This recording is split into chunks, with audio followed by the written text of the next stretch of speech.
Good morning students. तो आज हम फिर कंटिन्यू करते हैं डिटर्मिनेंट का क्लास 4। इसमें भी हम लोग देखेंगे कुछ क्वेश्चन यूजिंग प्रॉपर्टी वाला और कुछ प्रॉपर्टी भी आगे कंटिन्यू करेंगे जो भी बचा हुआ है। ठीक है, तो सीधा क्वेश्चन पे चलते हैं बिना देर किए हुए। हाँ, अगला क्वेश्चन ये है यूजिंग प्रॉपर्टी, इसको सॉल्व करना है। डिटर्मिनेंट का जो भी हम प्रॉपर्टी लिखवाए हैं उसके हेल्प से इसको सॉल्व करो। तो क्या क्या बताए थे उसमें?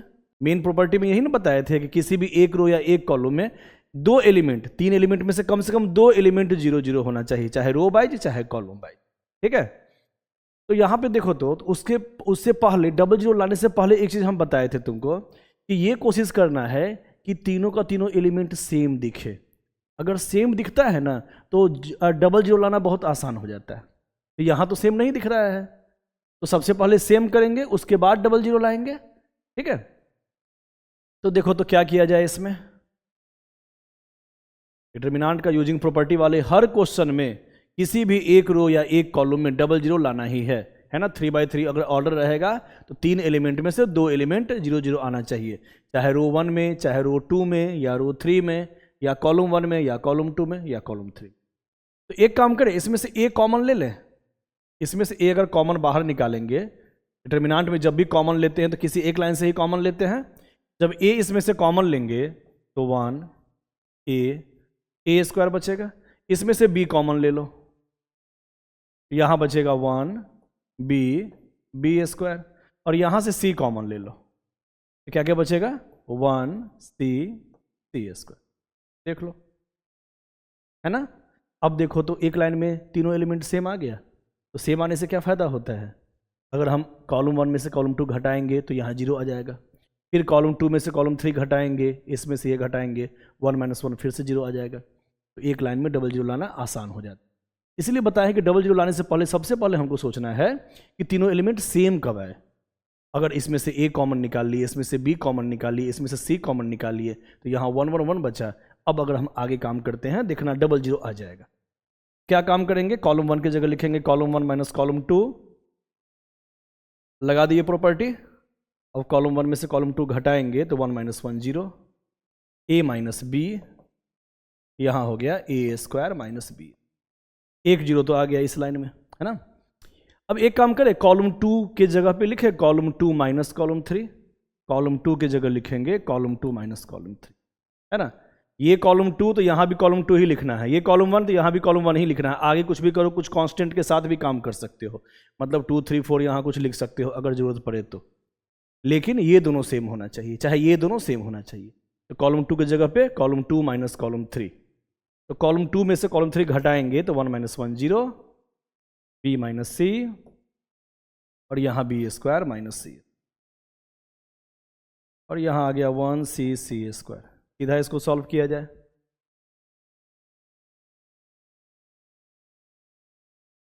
हाँ, अब इसको सॉल्व करते हैं सीधा।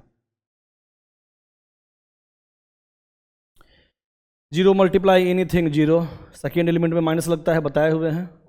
0 मल्टीप्लाई एनीथिंग 0, फिर थर्ड एलिमेंट लेंगे, रो 1 के रिस्पेक्ट में बना रहे हैं क्वेश्चन को, तो थर्ड एलिमेंट 1 लेंगे तो इसके कॉलम रो को हटाएंगे, ये चारों बचेगा। इसके बाद हम लोग क्या करते हैं, इस 4 में करेंगे ना, इससे इसमें मल्टीप्लाई,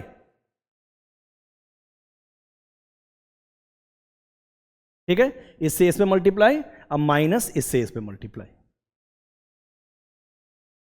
इससे इसमें मल्टीप्लाई, है ना। देख लो, ठीक है। तो 0 मल्टीप्लाई दिस माइनस दिस, तो 0 मल्टीप्लाई एनीथिंग तो 0 ही आएगा, इसलिए वो लिखे नहीं है। फिर सेकेंड एलिमेंट में यहाँ माइनस लगाते हैं, लेकिन 0 मल्टीप्लाई फिर से एलिमेंट में करेंगे क्रॉस मल्टीप्लिकेशन, फिर से 0 ही आएगा। अब 1 के साथ कॉलम रो को हटाएंगे तो यही चारों बचेगा। इसके कॉलम रो को हटाए तो ये 4 बचा, तो क्या काम करते हैं, इससे इसमें मल्टीप्लाई माइनस इससे इसमें मल्टीप्लाई, वही लिख दिए हैं। अब इसको सॉल्व किया जाए। अच्छा, यहां पे a माइनस बी है, और ये B square minus C square को लिख सकते हैं b माइनस सी इंटू बी प्लस सी। यहां है b minus C, A square minus B square को लिख सकते हैं a minus B into A plus B, ठीक है।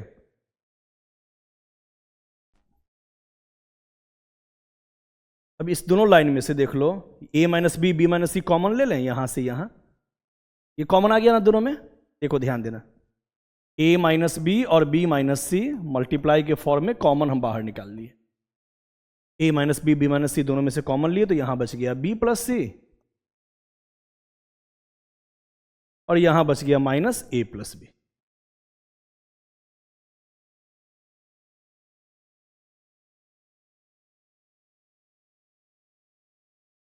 b और माइनस b तो हट जाएगा बाद में, क्या बचेगा a minus B, B minus C, C minus a.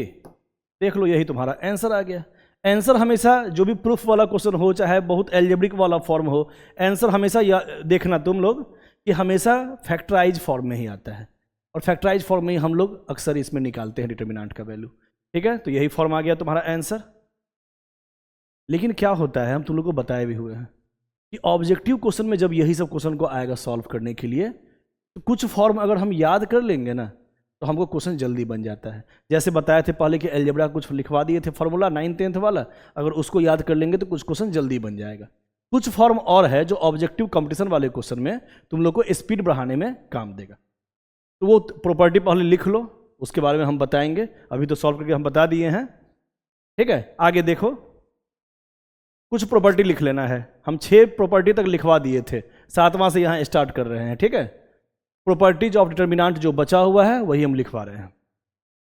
तो सबसे पहले कुछ फॉर्म याद कर लेना जिसका नाम है सर्कुलर डिटर्मिनेंट।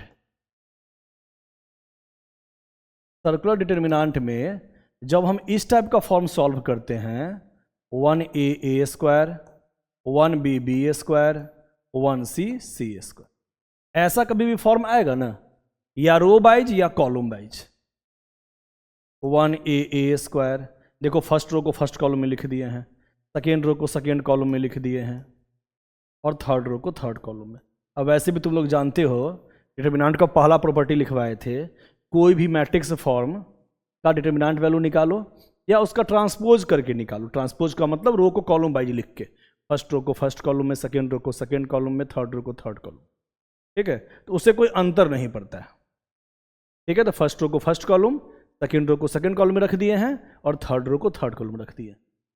तो डिटर्मिनेंट किसी भी मैट्रिक्स का जब निकालते हैं तो उसका जो वैल्यू होता है वो उसके ट्रांसपोज के डिटर्मिनेंट के बराबर ही होता है। डिटर्मिनेंट का पहला प्रॉपर्टी लिखवाए थे, इसको तुम रो वाइज लिखो या कॉलम वाइज लिखो, आंसर तो सेम आएगा।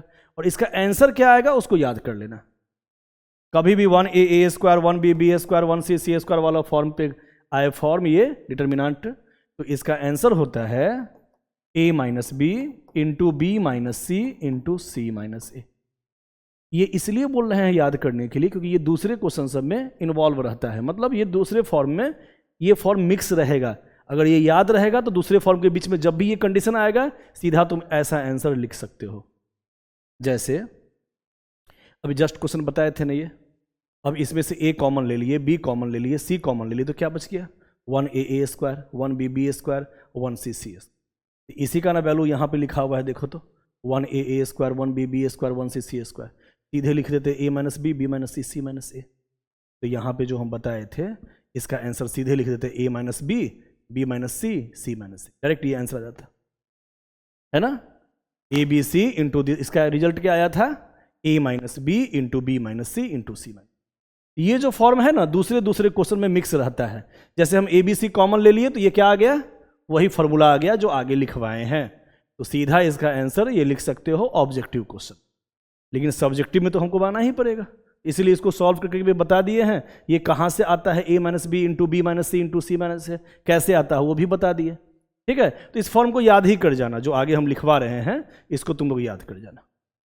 ठीक है, 8वां प्रॉपर्टी सर्कुलर का ही एक और कंडीशन है, इसको भी याद कर लेना, ये भी क्वेश्चन में बीच बीच में आ जाएगा, तो इसका डायरेक्ट तुम ऑब्जेक्टिव क्वेश्चन में डायरेक्ट तुम बना सकते हो। कौन सा कंडीशन है ध्यान देना, 1a square a cube, 1b square b cube, 1c square c cube. अगर इस फॉर्म पे कोई क्वेश्चन आए, चाहे रो वाइज चाहे कॉलम वाइज, इसमें भी तुम ऐसा काम कर सकते हो। ये फर्स्ट रो है ना उसको फर्स्ट कॉलम में लिखो, सेकेंड रो को सेकेंड कॉलम में लिखो। ठीक है, और थर्ड रो को थर्ड कॉलम में लिख। ठीक है, तो ये फॉर्म आए चाहे ये फॉर्म, मतलब रो वाइज चाहे कॉलम वाइज, वैसे भी रो वाइज कॉलम वाइज का डिटर्मिनेंट वैल्यू सेम ही होता है। इसका आंसर भी याद कर लेना, a minus B into B minus C into C minus a into a b plus b c plus c. ठीक है, इसको कॉपी में लिख लेना है अच्छे से। ठीक है, ये तुमको दूसरे क्वेश्चन में हमेशा मिक्स रहता है, इसका यूज पड़ेगा।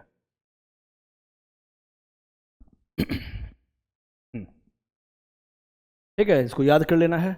और देखो फॉर्मूला लिखवाने के लिए तो बहुत सारा फॉर्मूला है, डिराइव्ड फॉर्म सब बहुत सारा है जो एग्जाम में ऑब्जेक्टिव क्वेश्चन सब में यूज पड़ता है। जैसे इतना बराबर तुम ये भी लिख सकते हो, 1a स्क्वायर की जगह पे अगर bc भी आता है ना, 1b स्क्वायर की जगह पे ca और 1c स्क्वायर की जगह पे ab। अगर ऐसा भी फॉर्म आता है उसका भी आंसर यही आता है। अगर याद हो सके तो ये भी याद कर लेना साथ में। ठीक है, तो ये फॉर्म आए इसका आंसर ये होगा, और ये फॉर्म आए उसका आंसर, इसको याद कर लिया जाए। तो सर्कुलर डिटर्मिनेंट ये सब तुमको यूज पड़ेगा ऑब्जेक्टिव क्वेश्चन में ज़्यादातर। सब्जेक्टिव में तो तुमको पूरा बनाना ही होगा, जैसे हम लोग सॉल्व करते हैं एक लाइन में 00 ला के वैसे ही सॉल्व करना पड़ेगा। लेकिन ऑब्जेक्टिव में तुमको इससे बहुत ज़्यादा क्वेश्चन जल्दी बन जाएगा। तो दो प्रॉपर्टी इसको लिख लेना है, 7, 8 दो प्रॉपर्टी और लिखवाएंगे, उसके बाद फिर हम करवाएंगे क्वेश्चन। अगला प्रॉपर्टी क्या है, sum of matrix versus sum of determinant. अच्छा, मैट्रिक्स चैप्टर में पढ़े थे ना, दो मैट्रिक्स को कैसे जोड़ते हैं। फॉर एग्जाम्पल यहां फिर से देख लो, ABC DEF GHI। ठीक है, ABC DEF GHI, इसको अगर हम सम करें दूसरे मैट्रिक्स फॉर्म में 1 2 3 4 5 6 7 8 9, तो दो मैट्रिक्स को कैसे जोड़ते थे याद है, पहले हम बता चुके हैं। इसको जोड़ो तो सर ये तो जोड़ना बहुत आसान था, same position element plus same position element करते जाना है। इसको इससे जोड़ेंगे तो a+1 आएगा, सेकेंड वाला सेकेंड के साथ जोड़ेंगे तो b+2 आएगा। मतलब सीधा सेम पोजीशन को सेम पोजीशन पे जोड़ते जाना है और सीधे लिखते जाना है, इसमें कोई दिक्कत नहीं था। तो मैट्रिक्स चैप्टर में कोई दिक्कत नहीं था, सीधा जोड़ना होता है, जहां जो पोजीशन है उस वाले एलिमेंट को उसके साथ जोड़ते जाना है।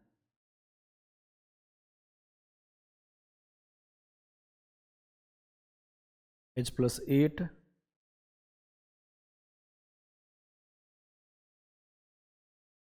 है ना, ये तो मैट्रिक्स में हम लोग पढ़ लिए थे। तो अभी हम लोग यहाँ पे सम ऑफ मैट्रिक्स और सम ऑफ डिटर्मिनेंट में अंतर देखेंगे क्या क्या है। ठीक है, तो ये तो मैट्रिक्स का फॉर्म था, ये तो हम लोग सर पढ़ लिए थे। तो अभी हम लोग को पढ़ना है डिटर्मिनेंट को कैसे जोड़ते हैं। ठीक है, डिटर्मिनेंट देखा जाए, अगर मान लो यही डिटर्मिनेंट का दो फॉर्म होता, उसको जोड़ने के लिए कहा जाता, जैसे मान लो यहाँ ABC DEF और GHI, यहाँ होता ABC DEF और 1 2 3। इसको कैसे जोड़ते हैं, तो बहुत स्टूडेंट ये भी कहेगा कि सर इसका सीधा वैल्यू निकाल लीजिए ना अलग, और इसका वैल्यू निकाल लीजिए अलग और जोड़ दीजिए। वो तो हम काम कर ही सकते हैं, लेकिन हमको अभी डायरेक्ट फॉर्म में बताना है, डिटर्मिनेंट के फॉर्म में कैसे लिखे ये बताना है। इसको सॉल्व करने के बाद और इसको सॉल्व करने के बाद तो जोड़ ही सकते हैं, वो अलग चीज़ है, वो तो काम कर ही सकते हैं हम। लेकिन हमको डिटर्मिनेंट के फॉर्म के अंदर ही बताओ कि जोड़ के कैसे लिखें। जैसे इसको बताए थे ना अभी जोड़ के, वैसे ही इसको भी जोड़ के बताना है। तो जोड़ा जाए, इसमें थोड़ा गौर कर रहे होगे कि इस यहाँ जो हम एग्जाम्पल लिए हैं और यहाँ जो एग्जाम्पल लिए हैं उसमें अंतर है। क्या अंतर है, यहाँ पे सारा लाइन इससे डिफरेंट है, लेकिन इसमें गौर करो, जो फर्स्ट रो है वही इसका भी फर्स्ट रो है, जो सेकेंड रो है इसका वही इसका भी सेकेंड रो है। तो कोई दो लाइन मैच कर रहा है ना। तो डिटर्मिनेंट में ध्यान से सुनना है ना, डिटर्मिनेंट में दो डिटर्मिनेंट को तभी जोड़ सकते हैं जब ऑर्डर तो सेम हो, वो तो होता ही, वो तो मैट्रिक्स में भी होता था कि दोनों का ऑर्डर सेम हो। ये 3/3 है तो ये भी 3/3 ऑर्डर का ही होना चाहिए, वो अलग चीज़ है। लेकिन उसके साथ एक ही लाइन डिफरेंट होना चाहिए और सारा लाइन कॉमन होना चाहिए, सेम होना चाहिए, चाहे रो वाइज चाहे कॉलम वाइज। देखो रो 1 रो 2, जैसा यहाँ रो 1 रो 2 है वैसा ही रो 1 रो 2 यहाँ भी है। तो दो लाइन सेम होना चाहिए, एक ही लाइन डिफरेंट होना चाहिए, तभी हम जोड़ सकते हैं। अगर इस टाइप का क्वेश्चन आता है डिटर्मिनेंट में और इसको कहता है इसके डिटरमिनेंट वैल्यू को जोड़िए, तो डायरेक्ट उसका फॉर्मूला नहीं है मार्केट में, है ना। बस हम इसी फॉर्म को जोड़ सकते हैं। किस फॉर्म को? जिसमें 2 रो मैच करे दोनों का, या 2 कॉलम कोई मैच करे। मान लो यहाँ कॉलम 1 और कॉलम 3 होता है सेम, कॉलम 1 कॉलम 3 सेम होता, कॉलम 2 डिफरेंट होता, तभी जोड़ सकते थे। मतलब एक ही लाइन डिफरेंट होता, बाकी सब सेम। कैसे जोड़ेंगे पहले देखो ध्यान से। तो यहाँ देखो रो 1 सेम है, तो जो सेम है उसको सेम ही लिखना है। सेकेंड लाइन भी सेम है, तो जो सेम है उसको सेम ही लिखना है। और जो एक लाइन डिफरेंट होता है ना, उसको सेम पोजीशन को जोड़ते जाओ। G+1 H+2 और I+3। ठीक है, जो आइडेंटिकल फॉर्म था 2 लाइन 2 रो, उसको वैसे ही रहने देना है, और जो थर्ड डिफरेंट लाइन है उसी को जोड़ना है। G+1 H+2 I+। ठीक है, समझ में आ गया होगा। मान लो और एग्जाम्पल देते हैं, चलो इसका ध्यान से देखना। बच्चा थोड़ा शुरुआत में कंफ्यूज करता है, लेकिन इजी है। तो हम मैट्रिक्स जब पढ़ा रहे थे तो उस समय बताए थे कि चैप्टर इजी है, लेकिन अगर ठीक से नहीं पढ़ोगे तो सब मिक्स हो जाएगा, मैट्रिक्स डिटरमिनेंट सब एक ही लगेगा। तो ऐसा भूल नहीं करना, इसको आराम से कॉन्सेप्ट सबको अच्छे से याद रखना। ध्यान देना। मान लो कोई दूसरा एग्जाम्पल देते हैं इसी का। मान लो यहाँ 1 2 3 है, 4 5 6 है, और यहाँ 2 3 6, मान लो यही आ गया। यहाँ पे भी 1 2 3 है, यहाँ 1 5 7 है, और 2 3 6 है।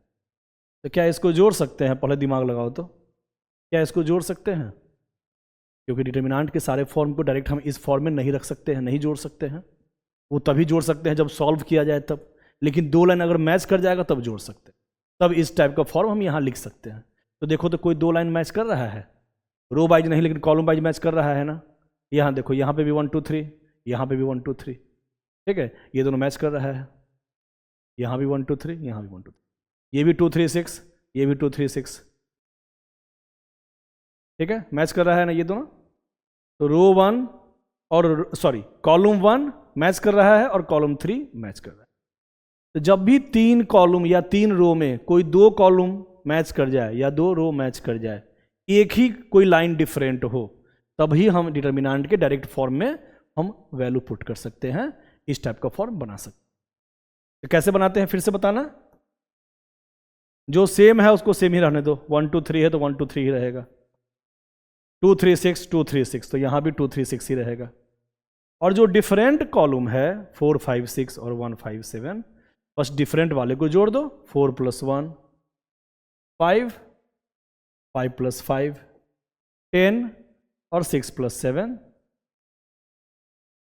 ठीक है, समझ में आ गया होगा कि रो वाइज या कॉलम वाइज एक ही लाइन डिफरेंट होना चाहिए, बाकी सब सेम होना चाहिए, तभी जोड़ सकते हैं। जो सेम रहेगा उसको सेम पे ही रखना है। 1 2 3 तो 1 2 3, 2 3 6 तो 2 3 6।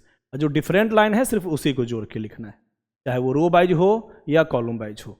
यहाँ देखो ये रो वाइज था, है ना, बस ये डिफरेंट था तो बस डिफरेंट को हम जोड़े हैं, बाकी हम सीधा लिख दिए हैं आइडेंटिकल फॉर्म। यहाँ पे हम डायरेक्ट जो फॉर्म बन रहा था वो सेम टू सेम लिख दिए हैं। बस यहाँ पे रो 3 डिफरेंट था, उसको बस हम जोड़े, बाकी को सेम रखें, है ना। ये बहुत बड़ा अंतर है, इससे समझ में आ गया होगा। चलो इसी में और हम पूछते हैं, थोड़ा उल्टा करके पूछते हैं, जरा बताना हमको। मान लो अगर हम ऐसा पूछ दें, ध्यान देते रहना थोड़ा।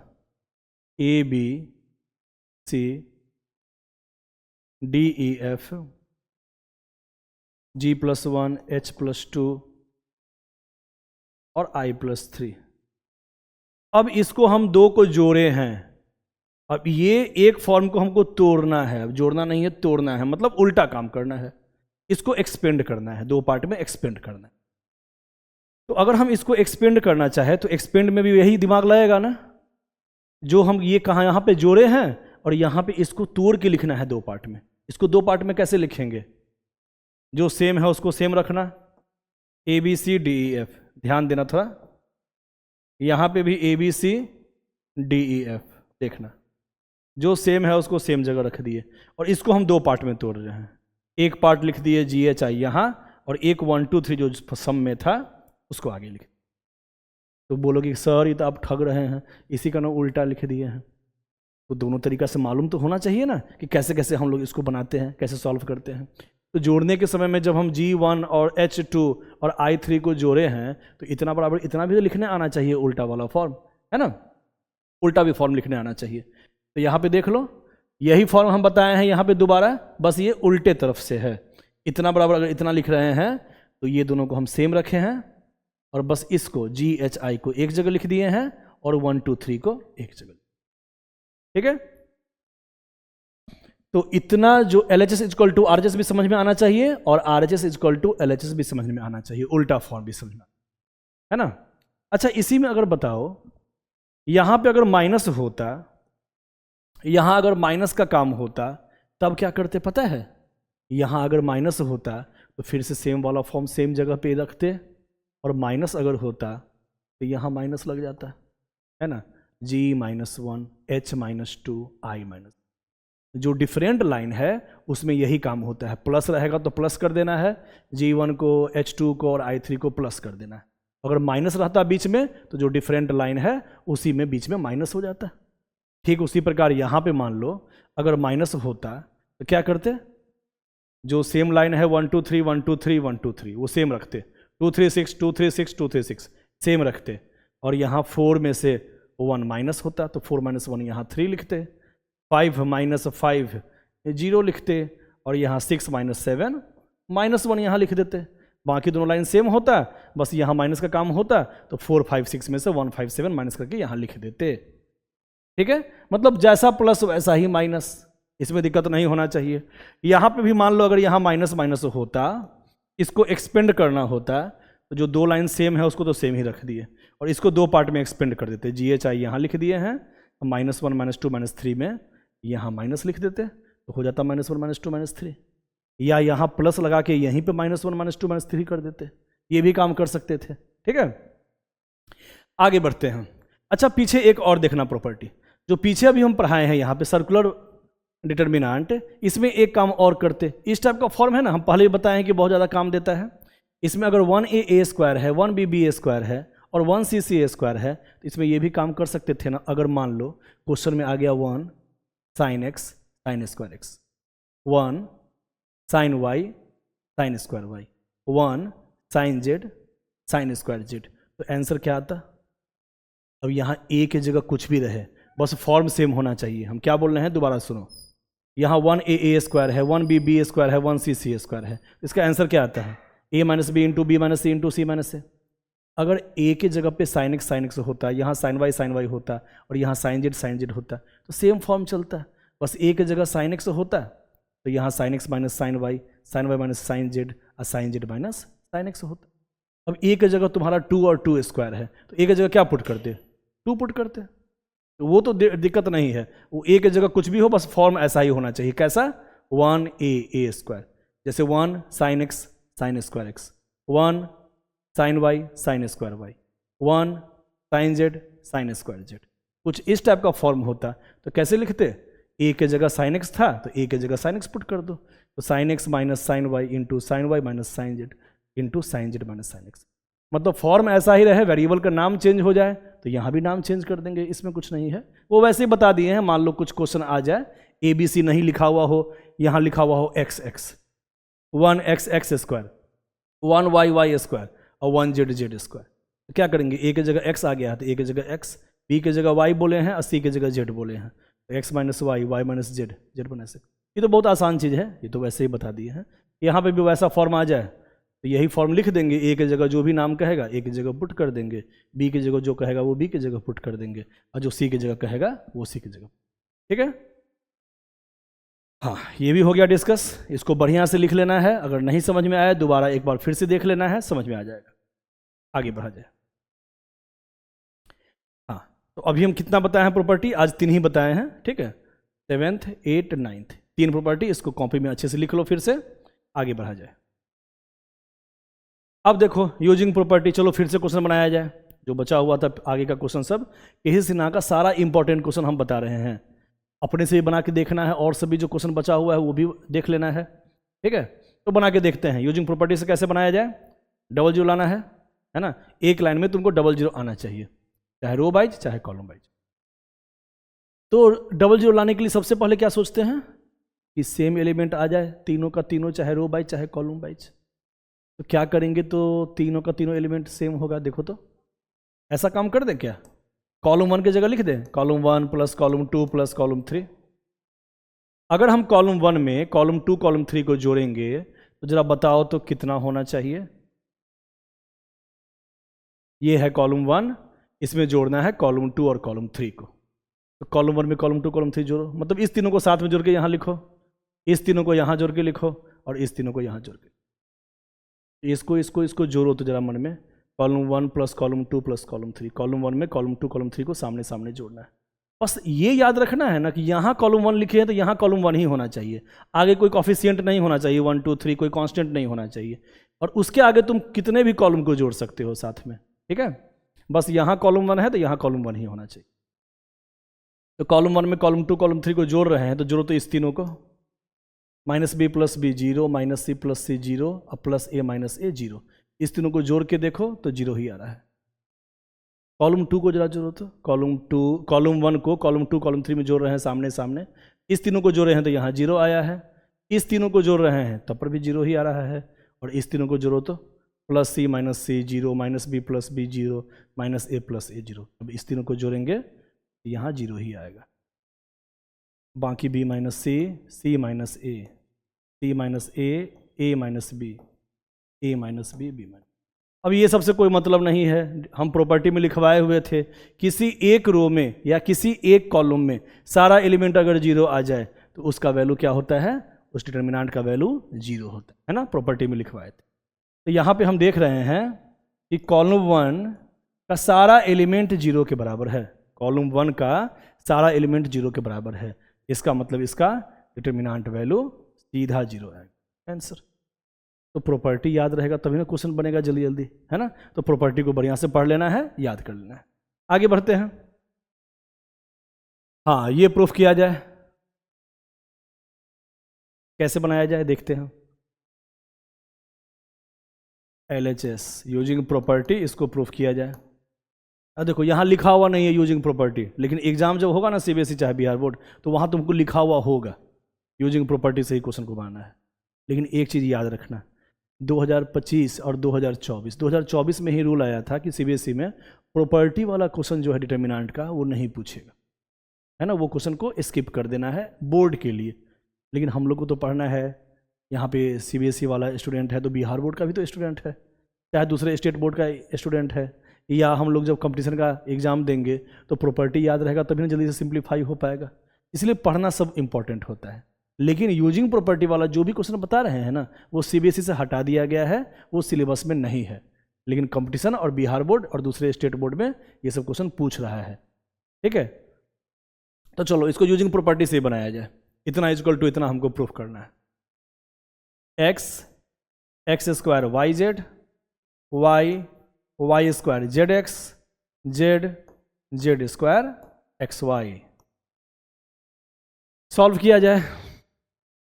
सबसे पहले जब भी हम क्वेश्चन बनाते हैं तो चाहते हैं ना किसी एक लाइन में सारा एलिमेंट सेम दिखे। तो रो वाइज या कॉलम वाइज सारा एलिमेंट सेम दिखेगा तब ना माइनस करने पे सेम माइनस सेम 0 आता है।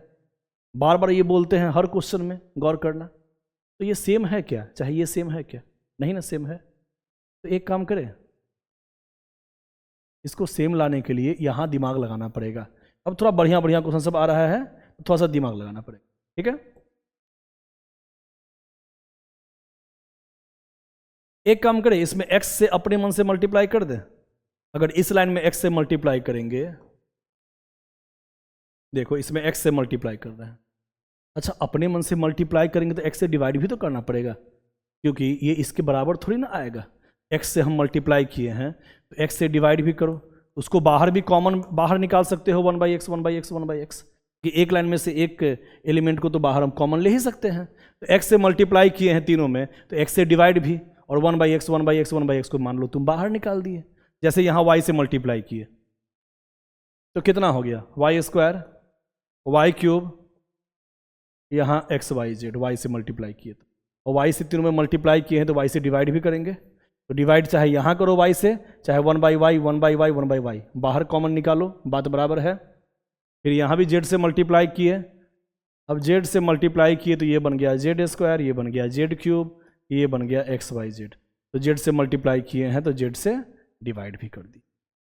ठीक है, तो क्या चेंजिंग किए हैं, जो भी हम काम करते हैं ना, ट्रांसफॉर्म करते हैं, जो भी प्रॉपर्टी लगाते हैं, उसको तुम मेंशन भी करना एग्जाम में, तभी पूरा नंबर मिलेगा। जैसे अभी क्या काम किए हम, कॉलम 1 में हम लिखे हैं ना x कॉलम 1, कॉलम 2 में लिखे हैं ना कॉलम 2 में y कॉलम 2, और कॉलम 3 में लिखे हैं ना z कॉलम 3। कॉलम 1 में x से मल्टीप्लाई किए हैं और अपने मन से x से मल्टीप्लाई किए हैं तो x से डिवाइड भी किए हैं। कॉलम 2 में y से मल्टीप्लाई किए हैं तो y से बाहर डिवाइड भी किए हैं, और कॉलम 3 में z से मल्टीप्लाई किए हैं तो z से हम डिवाइड भी। ठीक है, ये काम कर दिए, जो काम किए हैं वो यहाँ लिख दिए। अब देखो तो क्या किया जाए। अब अच्छा एक काम करें, इसमें से x y z कॉमन ले ले, सेम आ गया ना। अब एक लाइन में अगर सेम आता है तो क्वेश्चन जल्दी बन जाता है, तो इसमें से x y z हम कॉमन बाहर निकाल लें।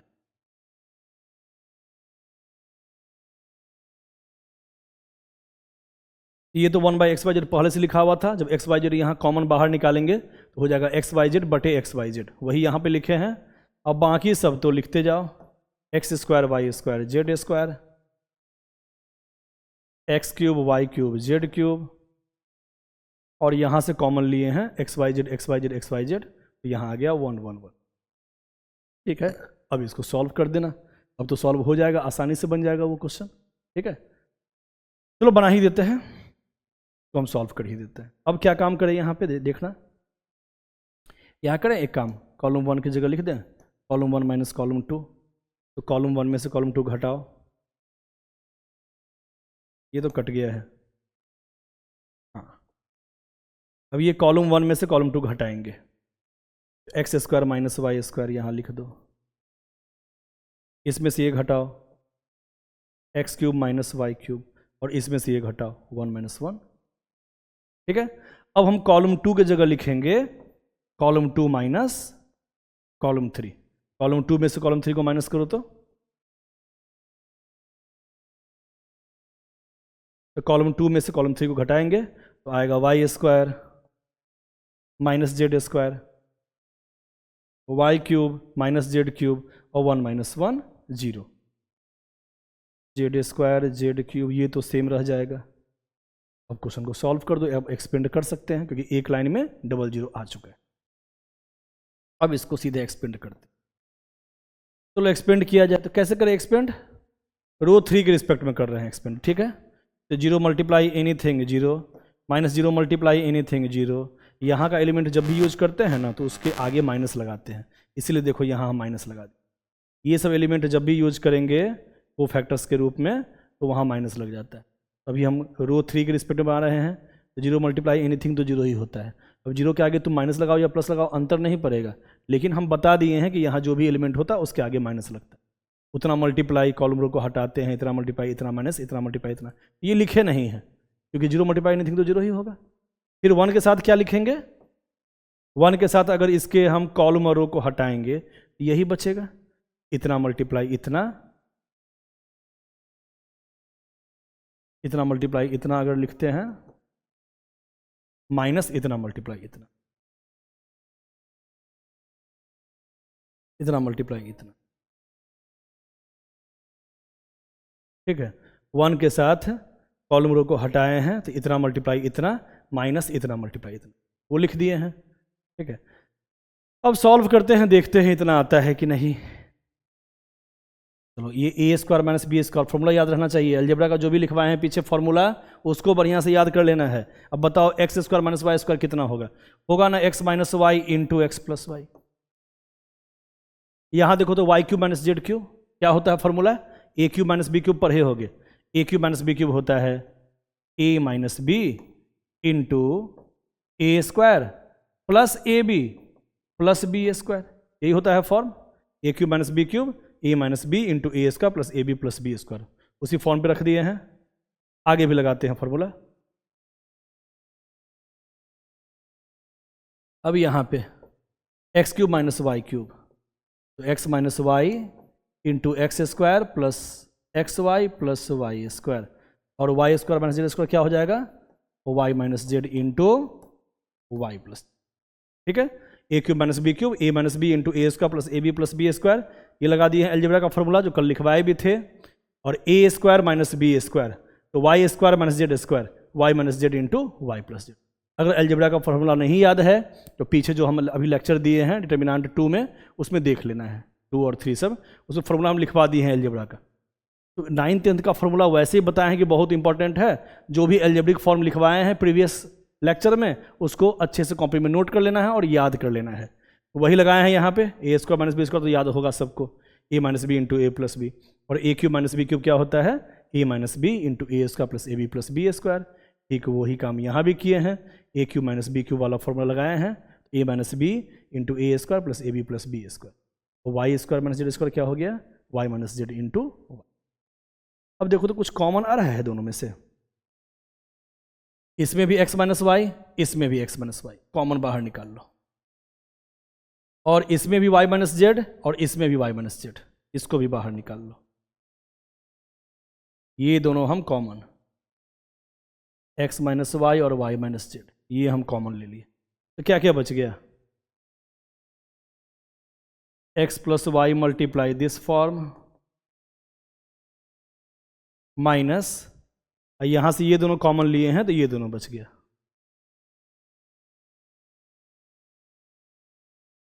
ये मल्टीप्लाई ये,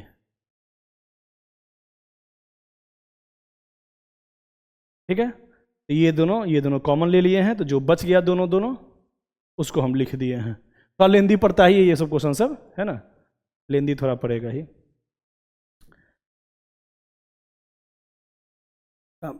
यहाँ किए थे ना, इसको कहाँ रख दें, यहीं रख देते हैं, ठीक है।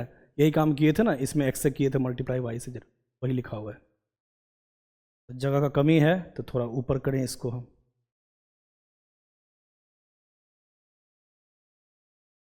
अब थोड़ा सॉल्व करो इसको, और ऐसा ही दिखना चाहिए answer, x minus Y, Y minus Z.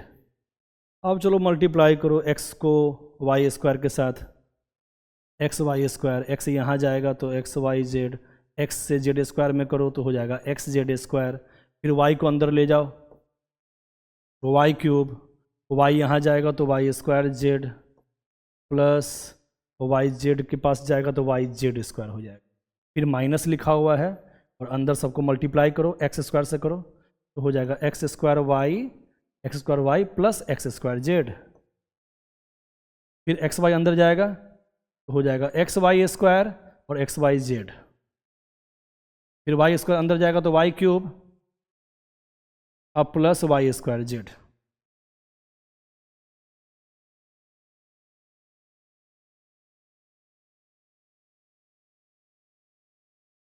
हाँ, क्या वाई क्यूब हो गया था और वाई स्क्वायर जेड, इसको इससे कर दिए मल्टीप्लाई, माइनस लगा दिया आगे, इसको इससे भी कर दिए मल्टीप्लाई। जो कटने वाला है वो तो काट लोगे, क्या क्या कट रहा है देखो तो, एक्स वाई स्क्वायर हट गया, एक्स वाई जेड प्लस में, ये माइनस में एक्स वाई जेड ये भी कट गया, वाई क्यूब भी कट रहा है, और क्या कट रहा है देखो तो, और कुछ हट रहा है क्या, एक्स स्क्वायर वाई, ये वाई स्क्वायर जेड ये भी हट रहा है। जो बच गया उसको यहाँ लिखते हैं, ध्यान देना, x minus y minus Z, और क्या क्या बच गया अंदर में देखो तो, x Z square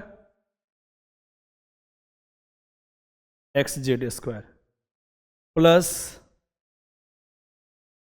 Y z square minus x square y और माइनस एक्स स्क्वायर जेड,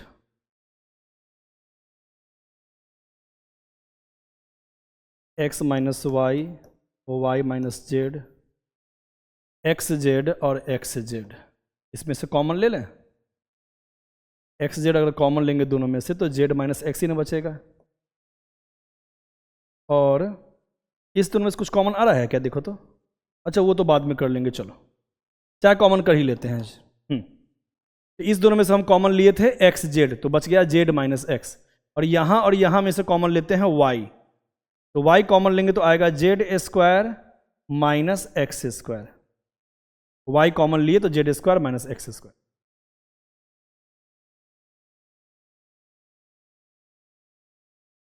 दोनों में से चलो बाद में ही कॉमन लेंगे,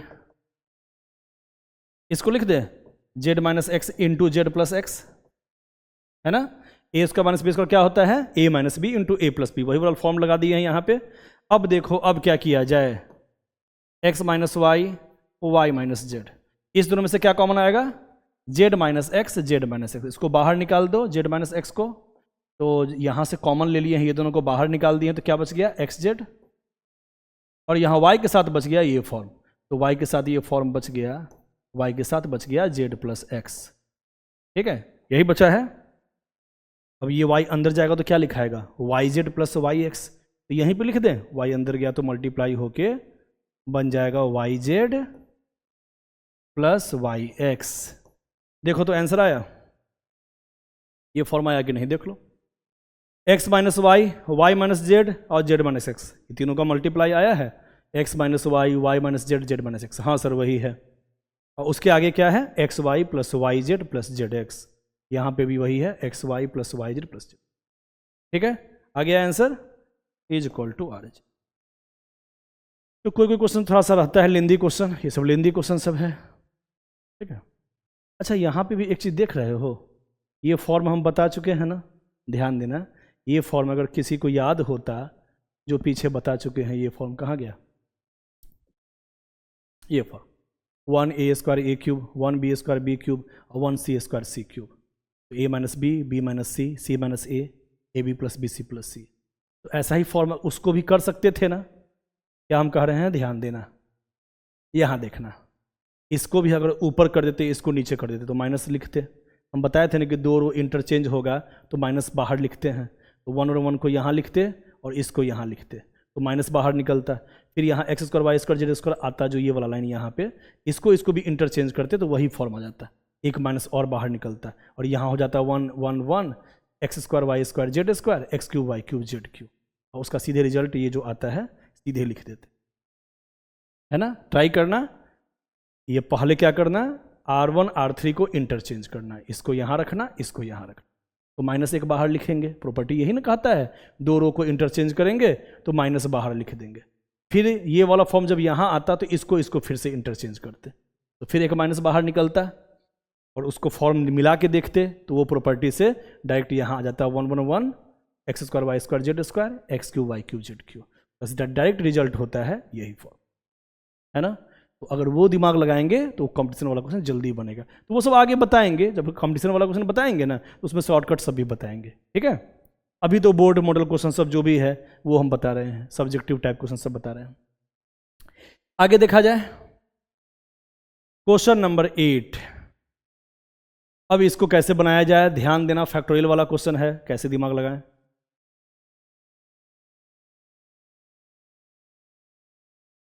देखो तो कुछ आ रहा है समझ में। फैक्टोरियल याद है जो हम पढ़ाए थे परम्यूटेशन कॉम्बिनेशन में, 8 फैक्टोरियल जैसे लिखा हुआ है, मान लो, इसका क्या मतलब होता है, 8 multiply 7 multiply 6 multiply 5 multiply 4 multiply 3 multiply 2 multiply 1, यही ना मतलब होता है इसका। किसी पॉजिटिव इंटीजर का अगर फैक्टोरियल लिखा हुआ है तो उस नंबर से उसके पीछे जो भी पॉजिटिव इंटीजर है 1 तक का मल्टीप्लाई लगातार कर देना है। जैसे कहीं लिखा हुआ हो 7 फैक्टोरियल, इसका क्या मतलब हुआ, 7 6 5 4 3 2 1, 7 से लेके 1 तक जो भी पीछे का इंटीजर है उससे मल्टीप्लाई। तो क्या इसको हम शॉर्टकट में ऐसा भी लिख सकते हैं ना, 7 फैक्टोरियल को 7 मल्टीप्लाई 6 और पीछे ना लिख के यहीं लगा दे फैक्टोरियल, उस नंबर से एक छोटा नंबर लिख दिए और लगा दिए उसमें फैक्टोरियल, क्योंकि 6 फैक्टोरियल का मतलब ये हो गया, इतना तो इसी के अंदर आ गया इंटू 7, मतलब सीधे याद कर लो ना तुम, जैसे 8 फैक्टोरियल ही था, 8 लिखे, उससे छोटा नंबर 7, उससे छोटा 6, उससे छोटा 5, तुम यहाँ भी लगा सकते हो फैक्टोरियल, छोटा छोटा नंबर करते जाओ मल्टीप्लाई में, और पीछे जो भी नंबर आएगा उसमें फैक्टोरियल लगा के तुम छोड़ सकते हो। इसका मतलब 1 से लेके 5 तो इसी के अंदर मल्टीप्लाई आ गया, 6 7 8, तो 8 तक का लगातार हो गया कि नहीं मल्टीप्लाई, तुम्हारा मन है तो 8 फैक्टोरियल को तुम ऐसे लिख दो, 8 इंटू 7 फैक्टोरियल, 1 से लेकर 7 इसी के अंदर आ गया मल्टीप्लाई के रूप में, 1 2 3 4 5 6 7, इसका मल्टीप्लाई इसके अंदर आ गया, और इंटू 8 का मतलब हो गया कि नहीं 8 फैक्टोरियल, है ना। मतलब हम ये कह रहे हैं कोई भी नंबर हो उससे एक छोटा कर दो, n से एक छोटा n-1, उससे एक छोटा n-2, मन है तो यहीं लगा दो फैक्टोरियल, इससे पीछे 1 तक अपने आप इसका मल्टीप्लाई समझा जाएगा, है ना। जैसे मान लो n+1 है, तो जो भी नंबर का फैक्टोरियल होगा ना उसे तुम छोटा करते जाना, n+1 से एक छोटा n, मन है तो यहीं लगा दो फैक्टोरियल, क्योंकि इसके पीछे वाला नंबर तो इसी के अंदर मल्टीप्लाई के फॉर्म में हो। मतलब कोई भी फॉर्म लिखा हुआ हो, किसी टाइप में लिखा हुआ हो, उससे छोटा नंबर करो, n+2 से एक कम क्या होगा n+1, उससे एक कम क्या होगा n, तुम यहां भी लगा सकते हो फैक्टोरियल। रास्ते में कहीं पे भी तुम फैक्टोरियल लगा के उसके आगे लिखना बंद कर सकते हो, है ना। ये हम बताए भी थे परम्यूटेशन कॉम्बिनेशन में और बाइनोमियल थ्योरम में इसका यूज पड़ा था। तो इसी का यूज करके अभी इस क्वेश्चन को हम बनाएंगे यूजिंग प्रॉपर्टीज, ठीक है। कैसे बनाएंगे ध्यान देना। तो आ गया बहुत ही इंपॉर्टेंट क्वेश्चन। इस फॉर्म को अगर नहीं पता है ठीक से तो इसको दोबारा लिख लेना, उससे पीछे नंबर करते जाओ और उसको मल्टीप्लाई करते जाओ, कहाँ तक, जहाँ तक मन है वहाँ तक पीछे कर दो, और जहाँ पे तुमको रोकने का मन है मल्टीप्लाई, वहाँ फैक्टोरियल लगा के रोक दो। बस ये फॉर्म को याद कर लो ना, है ना। इसका यूज अभी देखेंगे जस्ट। चलो आगे देखते हैं, डायरेक्ट देखते हैं यहाँ पे। LHS D is equal to n factorial, n+1 का फैक्टोरियल, n+2 का फैक्टोरियल, ठीक है। यहाँ है n+1 का फैक्टोरियल, n+2 का फैक्टोरियल, n+3 का फैक्टोरियल, n+2 का फैक्टोरियल, n+3 का फैक्टोरियल और n+4 का फैक्टोरियल। इसको सॉल्व किया जाए तो सॉल्व करने से पहले क्या करते हैं, हमेशा चाहते हैं एक लाइन में सारा एलिमेंट सेम आ जाए, है ना। बार बार ये लाइन बोलते हैं ना, किसी एक रो या एक कॉलम में सारा एलिमेंट सेम आता है तो माइनस करने के बाद डबल जीरो लाना आसान होता है।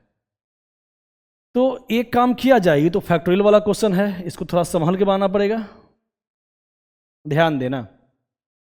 ये है n फैक्टोरियल, क्या इसको लिख सकते हैं n+1 से एक छोटा, n+1 से एक कम क्या होता है n, यहाँ लगा दो फैक्टोरियल, क्योंकि कोई भी बड़े फॉर्म को छोटा करते जाओ और जहाँ मन है वहीं फैक्टोरियल लगा के तुम रोक सकते हो। तो सर आप n+1 से n तक ही क्यों गए हैं, n-1 n-2 काहे नहीं गए हैं, क्यों नहीं गए हैं वहाँ तक, क्योंकि हमको तो कॉमन निकालना है, कॉमन निकालने में जो कॉमन होगा वहीं तक ना जाएंगे, ताकि कॉमन निकालने में हमको आसानी पड़े, है ना।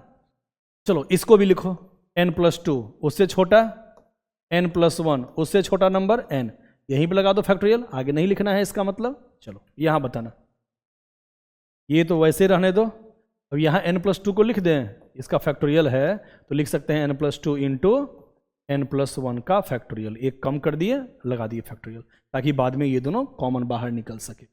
अब इसको कहाँ तक लिखें, n+3 उससे एक कम, n+2 उससे एक कम, n+1 का फैक्टोरियल, है ना। सब में देखो n+1 तक ही गए हैं लास्ट में। अब यहाँ बताना कैसे लिखेंगे, n+2 का फैक्टोरियल यहाँ है, n+3 उससे एक कम, n+2, है ना, एक ही कम तक गए हैं ताकि n+2 कॉमन आ जाए फैक्टोरियल में। अब n+4 उससे छोटा, n+3 उससे छोटा, n+2, यहाँ तक गए हैं ताकि n+2 का फैक्टोरियल तीनों में से कॉमन बाहर निकाल सके। अब चलो कॉमन निकाला जाए, डिटर्मिनेंट में किसी एक लाइन से कॉमन हम निकाल सकते हैं। इसमें से क्या कॉमन निकाले तीनों में से, n फैक्टोरियल कॉमन निकालेंगे तो क्या क्या बचेगा,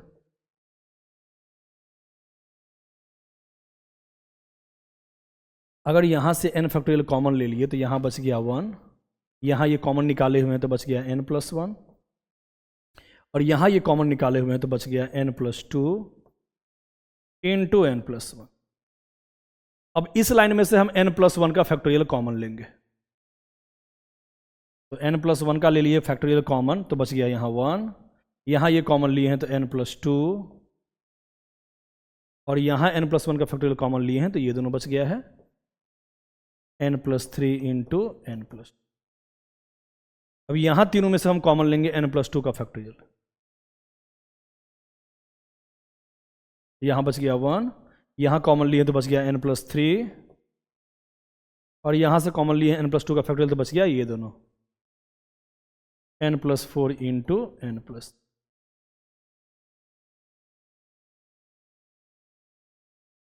हाँ देखना, तो इसमें से हम कॉमन ले लिए हैं n फैक्टोरियल, तो जो बाकी n फैक्टोरियल के अलावा है वो सब बच गया है 1 n+1 n+2 n+1 वही लिखे हैं। इसमें से n+1 n+1 और n+1 का फैक्टोरियल कॉमन लिए हैं तो बच गया 1 n+2 n+3 इंटू n+2 वही लिखे हैं यहाँ पे भी, ठीक है। यहाँ n+2 का फैक्टोरियल कॉमन लिए हैं तो बच गया 1 n+3 n+4 n+3 जो भी है वो हम लिख दिए हैं। अब यहाँ आ गया ना इक्वल फॉर्म, अब क्या करेंगे ज़रा बताना। चलो इसको मिटा देते हैं।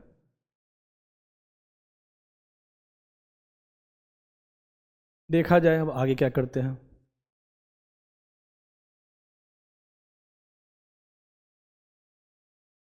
अब बताओ तो क्या काम करें, अब लिख दें रो 1 के जगह हम रो 1 माइनस रो 2 का काम करेंगे।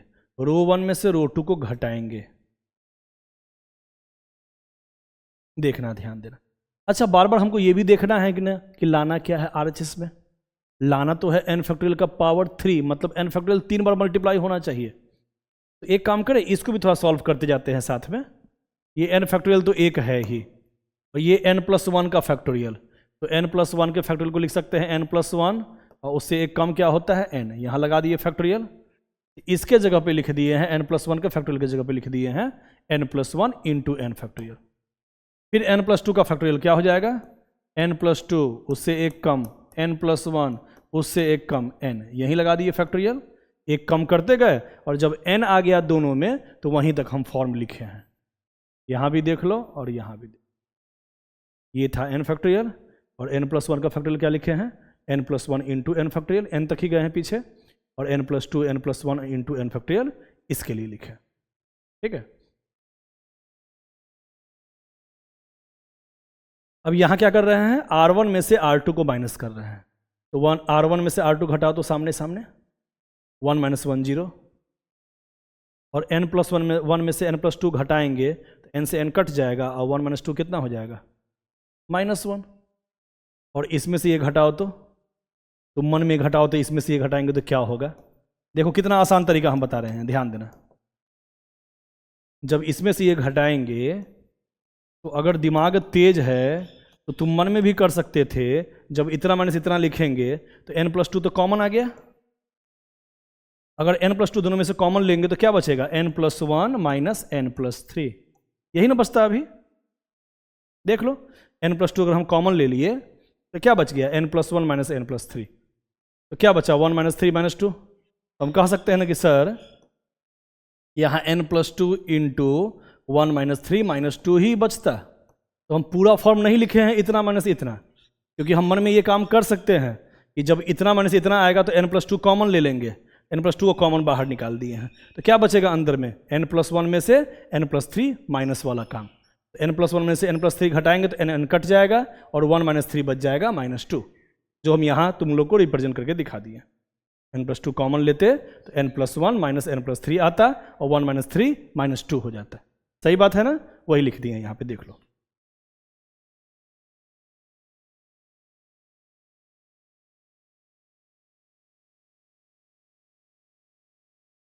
हाँ अब चलो एक काम और कर दें, R2 की जगह लिख दे R2 माइनस R3, इस R2 में से R3 को माइनस करो तो 1 - 1 0, इसमें से ये घटा के देखो तो -1 आएगा, n+2 में से n+3 घटाएंगे तो -1। अब इतना माइनस इतना करेंगे तो फिर से मन में करो, जब इतना माइनस इतना लिखेंगे तो n+3 जब हम कॉमन लेंगे, है ना, इतना माइनस इतना, तो n+3 कॉमन लेंगे, n+2 माइनस n+4 करेंगे, n+2 में से n+4 घटेगा तो n - n तो खत्म हो गया होगा, और 2 - 4 कितना बचा होगा -2, 2 - 4 -2, और जो लास्ट लाइन है उसको तो लिखेंगे ही 1 n+3 और n+4 इंटू n+, तो ठीक से लिख दें। हाँ ठीक है, यहाँ तो चलो समझ में आ गया। अब यहाँ n factorial n factorial n factorial 3 बार मल्टीप्लाई है, तो n फैक्टोरियल का ये हो गया क्यूब, क्योंकि 3 बार हमको मल्टीप्लाई करना यहाँ जरूरी था, क्योंकि उसी फॉर्म में हमको लाना है यहाँ पे आंसर RHS में। ठीक है, तो ये हम कॉमन ले लिए 3 बार। तो देखो तो अब n+1 यहाँ है और n+1 यहाँ पे है, तो ये हो गया ना n+1 इंटू n+1 का होल स्क्वायर, और इसके अलावा बच गया ना n+2। ठीक है, हाँ, तो यहाँ पे n फैक्टोरियल 3 बार मल्टीप्लाई था तो क्यूब हो गया, n+1 2 बार मल्टीप्लाई था तो स्क्वायर हो गया, और उसके अलावा n+2 बचा हुआ था उसको भी लिख दिए। अब इसको तो हम सॉल्व कर सकते हैं क्योंकि 00 आ चुका है, सॉल्व किया जाए। तो हम इसको कॉलम 1 के रिस्पेक्ट में सॉल्व कर रहे हैं। 0 मल्टीप्लाई एनीथिंग 0, -0 मल्टीप्लाई एनीथिंग 0, और +1 के साथ रो और कॉलम को हटाएंगे, यही 4 को बचेगा। इससे इसमें करेंगे मल्टीप्लाई, तो -+2 इंटू n+3। ठीक है, और माइनस इससे इसमें करेंगे मल्टीप्लाई, तो माइनस फिर से 2 के साथ हो जाएगा n+2। कोई दिक्कत देख लो, 1 के साथ रो और कॉलम को हटाए हैं, इससे इसमें किए हैं मल्टीप्लाई, तो हो गया है -+2 इंटू n+3, यहाँ लिखे हैं, फिर बीच में देते हैं माइनस का साइन, और फिर इतना मल्टीप्लाई इतना, तो बीच में दे दिया है माइनस का साइन, और इससे इसमें किए हैं मल्टीप्लाई, तो -+2 इंटू n+2 आ गया। ठीक है, वो लिख दिया। n फैक्टोरियल का क्यूब, a + b का whole square, a² + b² + 2ab, और यहाँ n+2 था।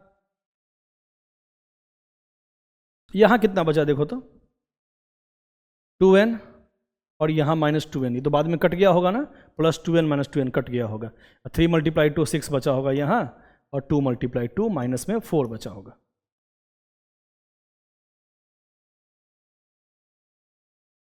मल्टीप्लाई करो तो n² into n³ n² into 2n², 1 से n में करो तो n, 1 से 2 में करो तो 2 मल्टीप्लाई, और यहाँ पे देखो तो 2n into n 2n², 2n multiply 2 4 answer 4n है ना, 4n हो जाएगा, और यहाँ 6 - 4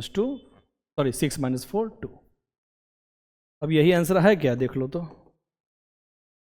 यहाँ n³ था, 2n² + 2n² 4n², 4n + n 5n + 2 multiply 2 भी है ना, जब 2 अंदर जाएगा तो हो जाएगा 2n³ + 2 × 4 8n², 5n × 2 10n + 2 × 2 4 = RHS। देख लो आंसर मैच कर लो तो एक बार, n फैक्टोरियल का क्यूब, हाँ सर है ये। इसके बाद 2n³ + 8n², 2n³ + 8n² + 10n + 4 आ गया आंसर। ठीक है, तो इसको समझदारी से बनाना है, तो पीछे का प्रॉपर्टी सब हल्का फुल्का काम दे रहा है ना क्लास 11th वाला भी, और बेसिक जो भी फॉर्मूला सब लिखवाते जाते हैं उसको याद करते जाना है। ठीक है, तो आज के लिए इतना ही रहेगा, आज आगे बना के देखना है खुद, दिक्कत होगा फिर आगे कंटिन्यू करेंगे। ठीक है, आज के लिए इतना ही, ओके, थैंक यू।